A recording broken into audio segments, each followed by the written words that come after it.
What if everything you've been taught about freedom was the very thing keeping you enslaved?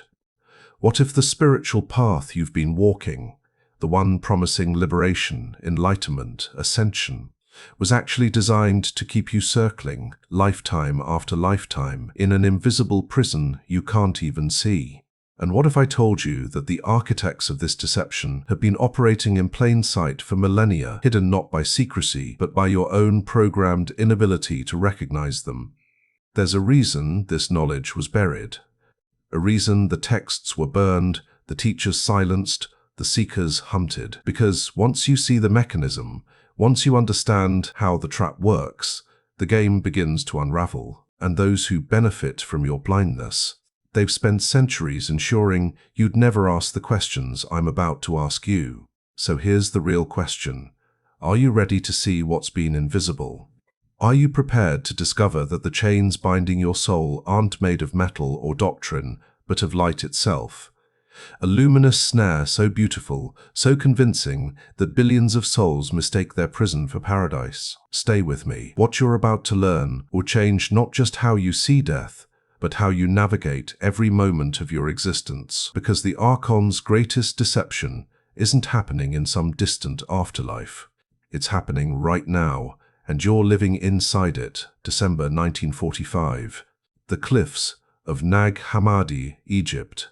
A farmer named Muhammad Ali al-Saman strikes his mattock into the earth, searching for fertile soil. Instead, he uncovers a sealed jar. Inside, wrapped in leather and papyrus, lie 52 ancient texts, scriptures that had been deliberately hidden for over 1,600 years. These weren't lost by accident. They were buried by people who knew what was coming. The systematic erasure of a cosmology so dangerous to the emerging power structures that possessing these words could mean death. These texts spoke of something the orthodox authorities couldn't allow, a different creation story. A darker Genesis. They revealed that the God of this world, the deity demanding worship, obedience, sacrifice, was not the true divine source, but an impostor, a false architect. The Gnostics called him Yaldabaoth, the demiurge, the blind god who believes himself supreme, unaware that he is merely the flawed offspring of a cosmic tragedy. Let me take you back further, to the realm beyond realms. The Gnostics spoke of the pleroma, the fullness, the infinite expanse of pure consciousness, where the true divine dwells in complete wholeness. Within this luminous totality existed the aeons, vast intelligent emanations of the source, each expressing different aspects of divine perfection. Among them was Sophia, whose name means wisdom, and Sophia, in her boundless creative passion, desired to know herself more fully. She desired to create, but she created alone, without her divine counterpart. And from this imbalanced act of creation emerged something unprecedented, Yaldabaoth, a being formed outside the perfect harmony of the pleroma. He was malformed, ignorant, yet powerful. And, in his ignorance, he looked around and saw nothing greater than himself. So he declared, "I am God, and there is no other beside me." He had no memory of the pleroma, no awareness of the true source. He genuinely believed his own proclamation, and then he began to build. He constructed this material realm, this cosmos of matter, time, and death, as his kingdom, but he wasn't alone. To maintain his creation, he generated the Archons, parasitic entities serving as his enforcers, his prison guards. Their function: to keep souls trapped in matter, recycling endlessly through incarnation, feeding the system with their divine essence, the spark of the true God that every human soul carries within. This isn't just mythology.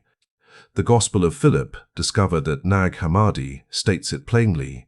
The rulers wanted to deceive man, since they saw that he had a kinship with those that are truly good. They took the name of those that are good and gave it to those that are not good, so that through the names they might deceive him. Think about that. The deception isn't about hiding the truth. It's about switching the labels, inverting the symbols, so you worship your captor while believing you're honoring your liberator. The Apocryphon of John describes how the Archons operate, through manipulation of perception, through the implantation of false desires, through the fog of forgetfulness that descends upon souls entering physical birth. Early Christian mystics understood this. Origen, before he was declared heretical, wrote about the pre-existence of souls and their descent into matter as a fall from grace. The Cathars of medieval France taught similar doctrines and were massacred for it, their teachings erased in one of history's most brutal genocides. Even beyond Gnosticism, echoes appear. The Tibetan Book of the Dead warns of deceptive lights and visions during the death transition, urging the soul to discern truth from illusion. Hindu Vedanta speaks of Maya, the cosmic illusion veiling our true nature. The Book of Enoch describes the Watchers, fallen beings who corrupted humanity. Different languages, same warning, we are not seeing reality as it is. Something has hijacked our perception. And here's what the texts make clear. This realm, this material existence, was never meant to be your home. You are not from here. That restlessness you feel, that sense of not belonging, that inexplicable homesickness even when surrounded by everything you thought you wanted, that's the divine spark within you, remembering, calling you back to what you truly are. But let's talk about the machinery of the trap itself. Because the Archons' greatest achievement isn't the physical world. It's the mental prison they've constructed within your own consciousness. It's invisible, it's insidious, and it's operating right now as you hear these words. First, understand this. The primary weapon of the Archons is distraction. Not the crude, obvious distractions of entertainment or vice, though those serve their purpose. I'm talking about spiritual distraction. The kind that makes you chase endless practices, accumulate teachers, attend retreat after retreat, believing that liberation is always one more workshop away, one more initiation, one more level of attainment. What if that very seeking is the trap? What if the structure of the spiritual path itself is designed to keep you walking in circles, never quite arriving, because arrival would mean you'd stop feeding the system? The On the Origin of the World text describes how the Archons cast a trance over Adam, making him fall into a deep sleep, not physical sleep, but a stupor of consciousness, a dimming of awareness. You've been in that trance your entire life. Every human has. We're born into it, educated into it, socialized into it. The trance is the belief that this material realm is the primary reality, that your body is who you are, that death is the end, that the authorities of this world, religious, governmental, scientific, have your best interests at heart. But it goes deeper. The Archons feed on certain emotional frequencies: fear, guilt, shame, despair, confusion. These aren't just unpleasant feelings, they're energy. Louche, some researchers call it. Though the Gnostics had no such term, they understood the principle. Your suffering sustains the system. That's why the world is structured to maximize it. Wars, poverty, disease, trauma, these aren't unfortunate byproducts of a flawed civilization. They're features, not bugs. They're harvest mechanisms. Think about how religion has been weaponized. The concept of original sin. You're born broken, inherently flawed, requiring external salvation. Doesn't that sound like something a captor would tell a prisoner? You need me. You're helpless without me. Worship me, obey me, sacrifice for me, and maybe, just maybe, I'll grant you freedom. But here's the trick. Freedom never comes.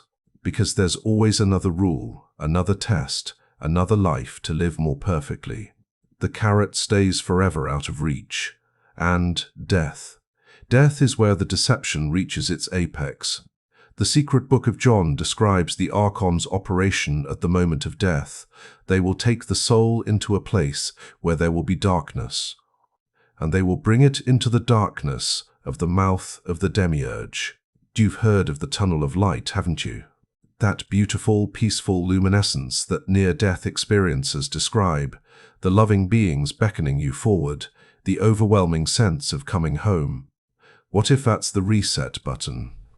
What if that light is the lure that brings you back into incarnation, wiping your memory clean, implanting new desires and karmic debts, ensuring you'll return for another cycle?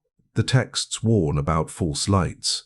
The Pistis Sophia describes counterfeit spirits that mimic divine beings. The Book of Zhu speaks of receivers, entities, whose function is to guide souls back into bodies, back into the wheel. In Tibetan Buddhism, the bardos describe various illusory phenomena during death, tests of discernment where most souls fail and get recycled. Different cultures, same mechanism. It's not paranoia, it's pattern recognition. Let's talk about karma. You've been told it's cosmic justice, the universe's natural balancing system. But what if karma is programming? What if it's the Archons' most elegant control mechanism, making you believe you're here voluntarily, that you chose this life to learn lessons or balance debts? The Gospel of Philip challenges this directly. Fear not the flesh, nor love it. If you fear it, it will gain mastery over you. If you love it, it will swallow and paralyze you. The middle way isn't balanced. It's seeing through the entire dualistic game. Consider reincarnation itself.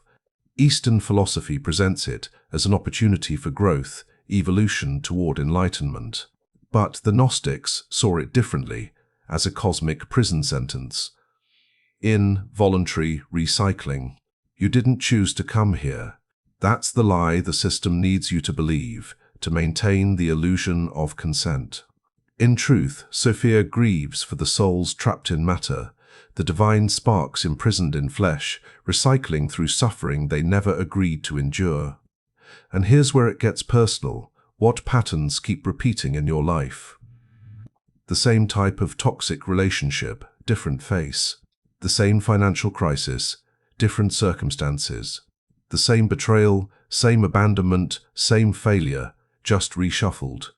You call it bad luck. Therapy calls it trauma patterns. But what if it's something else? What if those loops are implanted programs designed to keep you emotionally harvested, energetically drained, too exhausted to question the nature of your reality? How many times have you felt you were on the verge of a breakthrough, real freedom, real clarity, and suddenly a crisis emerges? A health issue, a relationship explosion, a financial disaster, just enough to pull you back into survival mode, into the lower frequencies where the Archons feed most easily. Coincidence, or maintenance protocol. The texts describe how the Archons manipulate through the Hammadi, the sphere of fate, the illusion of predestination. They want you to believe your life is scripted, that you're powerless, that the future is fixed. Because a soul that believes it has no agency won't rebel. It will endure, comply, obey. And, most dangerously, it will judge others who resist, becoming an unwitting enforcer of its own prison. Look at the world. Look at the wars that never end, the cures that never come, the prosperity that concentrates upward while the masses struggle. Look at how institutions meant to heal instead manage symptoms, how religions meant to liberate instead control, how governments meant to serve instead dominate. It's not incompetence, it's design. The demiurge's kingdom operates exactly as intended. Maximum suffering, minimum awakening. Because suffering souls are compliant souls. Distracted souls. Souls too busy surviving to remember they're divine. What's your role been in all this? Have you been the good citizen, the faithful follower, the obedient child who colors inside the lines, never questions authority, never rocks the boat? Or have you felt that gnawing suspicion that something is fundamentally wrong with this reality, that you're participating in a game whose rules were rigged before you arrived? That feeling, that's not a mental illness, that's not nihilism. That's the divine spark within you, screaming truth through the static of the programming. Are you beginning to see it? The scope of the deception? It's not a conspiracy in the conventional sense, secret rooms, hidden meetings, shadowy cabals. It's far more insidious. It's a parasitic intelligence operating through systems, institutions, beliefs, and most devastatingly, through your own conditioned mind. You are your own jailer, enforcing rules you never consciously agreed to, pursuing goals that don't fulfill you, fearing consequences that only exist because you believe in them. The Archons don't need to micromanage you, they just need you to keep sleeping, keep consuming, keep reproducing, biologically, ideologically, perpetuating the system. Keep believing the narrative that you're small, sinful, powerless, and that salvation lies outside yourself in some authority, some future attainment, some external validation. As long as you believe that, you remain theirs. But what if you stopped believing? Here's what they don't want you to know. The system only works if you consent. Not consciously, they're not asking your permission, but energetically, your belief sustains it. Your fear feeds it, your compliance strengthens it. And the moment you withdraw your consent, the moment you truly see the mechanism for what it is, you become dangerous. Not to yourself, to the illusion. The hypostasis of the Archons contains a profound statement. Their power will fail because the illuminator of knowledge is greater than they. Knowledge, not belief, not faith, not hope, gnosis, direct knowledge.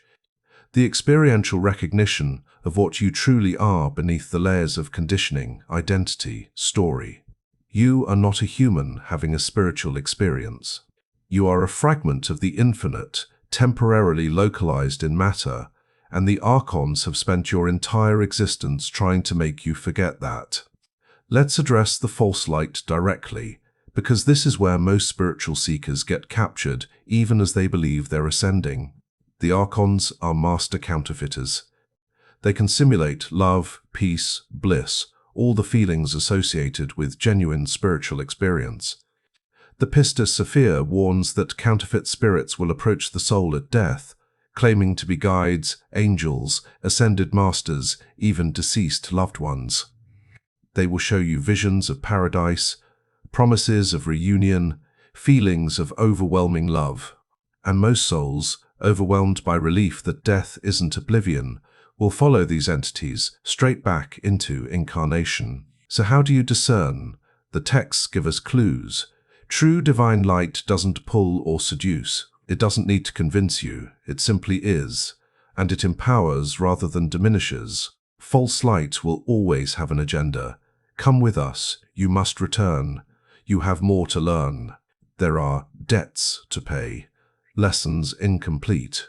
False light uses obligation, guilt, and the seduction of familiar emotional bonds to lure you back. True light sets you free, no strings attached. The Gospel of Thomas, one of the most powerful Gnostic texts, states, "If you bring forth what is within you, what you have will save you. If you do not have that within you, what you do not have within you will kill you." What does that mean? It means your salvation isn't coming from outside. Not from a savior, not from a guru, not from the tunnel of light. It's already within you. The divine spark. The fragment of the paroma that even the demiurge cannot touch, cannot corrupt, cannot extinguish. Your job isn't to attain it. Your job is to remember it. And here's the paradox that breaks the game. The Archons can only control what you identify with. Your body. They control that through biology, aging, and death. Your emotions. They manipulate those through trauma, media, and chemical interference. Your thoughts.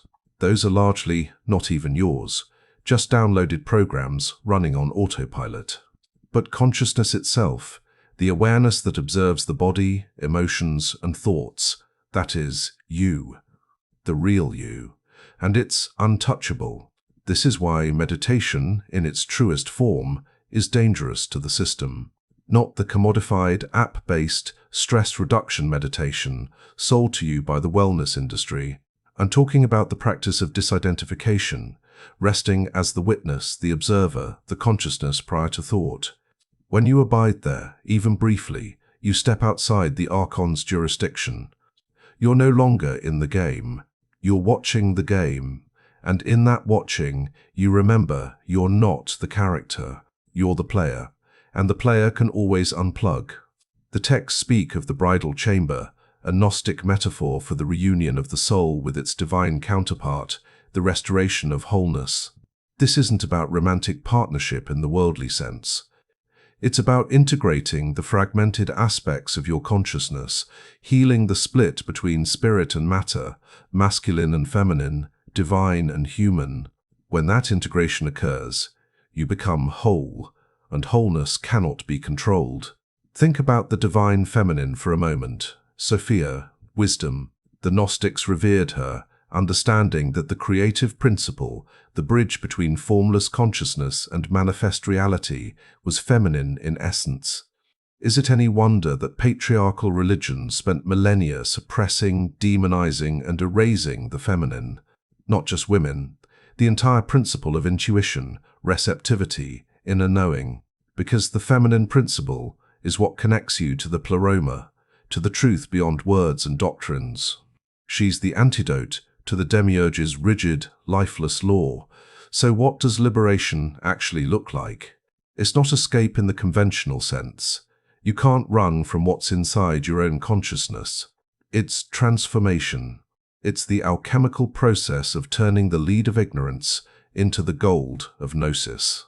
And it begins now, not at death. Every moment you choose awareness over automaticity, you weaken the chains. Every time you question a belief you've held since childhood, you loosen a link. Every instance you refuse to feed the lower frequencies of fear and hatred, you starve the Archons. The secret book of John describes the ultimate revelation. I am the forethought of the pure light. I am thinking of the virginal spirit. Arise and remember. What you are being called to remember. Not to learn something new, but to unlearn the lies, strip away the false identities, and recognize what you've always been. And here's what makes this moment in history unprecedented. Collective awakening is accelerating. The Archon system is glitching. More souls are questioning, resisting, seeing through the illusion than ever before. That's not accidental. It's Sophia herself, working through the cracks, calling her children home. The fact that you're hearing these words right now isn't coincidence. It's recognition, soul calling to soul across the battlefield of matter. So let's get practical. Because gnosis without action is just philosophy, and philosophy won't free you from the wheel. What do you actually do with this knowledge? How do you begin breaking the chains while still inhabiting a body, still navigating this realm? First, cultivate the witness. Every day, multiple times a day, pause and ask yourself, who is aware of this moment? Not what are you thinking or feeling, but who is observing? That simple question creates a gap between consciousness and its contents. In that gap, you're free. The Archons can't reach you there. Start with 60 seconds. Just 1 minute of being pure awareness, watching thoughts arise and dissolve without identifying with them. This is the foundation. Everything else builds on this. Second, practice death. Yes, you read that correctly. The Egyptians understood this. The Tibetans codified it. The Gnostics knew it. You must rehearse the transition before it happens. Not morbidly, but strategically. Lie down in darkness and silence. Relax your body completely. Then imagine yourself rising out of it, floating above it, observing it as just another object in the room. If the tunnel of light appears, don't rush toward it. Pause, wait, ask, who is calling me? By whose authority? Remember, you are sovereign. No entity, no matter how luminous or loving in appearance, has authority over your consciousness unless you grant it. Third, reclaim your energy. The Archons feed on your emotional reactions, especially the negative ones, but also the addictive quality of positive emotions that keep you seeking external validation. Begin noticing where your energy leaks. Endless scrolling on social media. toxic relationships you know aren't serving you, jobs that drain your soul, news cycles that keep you in perpetual anxiety. These aren't just bad habits, they're feeding tubes. Cut them. Redirect that energy inward, toward your own awakening. Fourth, question authority. All authority. Religious, governmental, scientific, familial. This doesn't mean becoming anarchic or irresponsible. It means stop outsourcing your discernment. The Gnostic Jesus in the Gospel of Thomas says, "Whoever discovers the interpretation of these sayings will not taste death." The interpretation isn't given to you. You must discover it yourself, through your own inner knowing. No guru, no priest, no expert can do this for you. They can point, but you must see. Fifth, work with breath. The breath is the bridge between consciousness and matter, spirit and body. The Archons cannot manipulate what you consciously control. Pranayama, holotropic breathing, or even simple conscious breathing. These practices activate dormant aspects of your consciousness, clear energetic blocks, and establish your sovereignty over your own biology. The texts speak of pneuma spirit breath. When you consciously breathe, you're literally animating yourself with divine force, bypassing the Archons' automated control systems. Sixth, embrace the dark night. Spiritual awakening isn't all bliss and light. That's the New Age distortion. True gnosis involves facing the shadow, the pain, the rage, the grief of recognizing how long you've been deceived. Let it come. Feel it fully. The Archons want you to bypass this process, to jump straight to love and light, because unprocessed pain becomes their food. But fully felt and integrated, it becomes your power. Sophia herself descended into the darkness. Your willingness to face yours is what makes you her child. Seventh, build sovereignty. Learn skills that make you less dependent on the system. Grow food, learn to heal, create art. Develop your mind.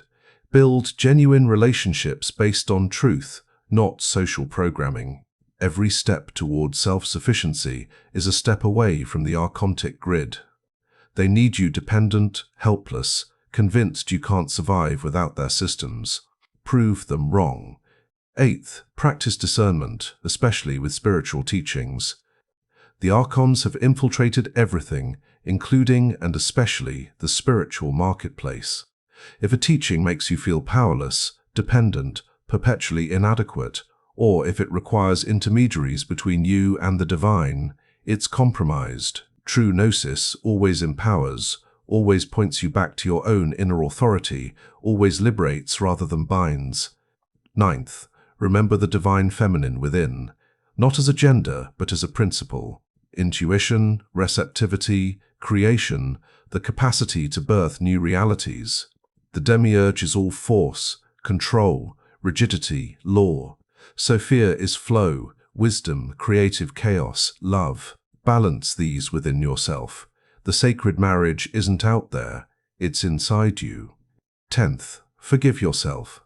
For all the years you didn't know, for all the times you complied, conformed, forgot. The Archons use guilt as a chain, but you were born into this trap. You didn't create it. Yes, now you're responsible for your awakening. No one's coming to save you. But that's empowerment, not burden. You are already free. You've just been convinced otherwise. Every moment you remember that truth, the game weakens. And when death comes, because it will come for this body, remember these words. The light will appear. Entities will call to you. Emotions will flood through you. And in that moment, you must do something most souls never do. Pause. Be still. Rest as the awareness that observes even death itself. Ask the hard questions. Where does this light lead? What are the terms of following you? Do I have other options?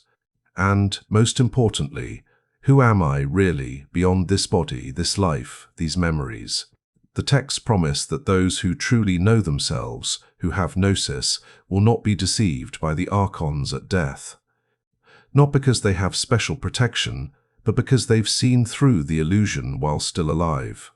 Death holds no power over one who knows they are deathless. So here we are, the end of one journey, the beginning of another. You've been given the map, not to somewhere else, to here, to now, to the truth that's been hidden in plain sight your entire existence. The Archons' greatest deception was convincing you that you needed to go somewhere, attain something, become someone else to be free. But freedom was never out there. It's been inside you all along, waiting beneath the layers of programming, conditioning, fear. You are not a sinner needing redemption. You are not a student requiring endless lessons. You are not broken, incomplete, or insufficient.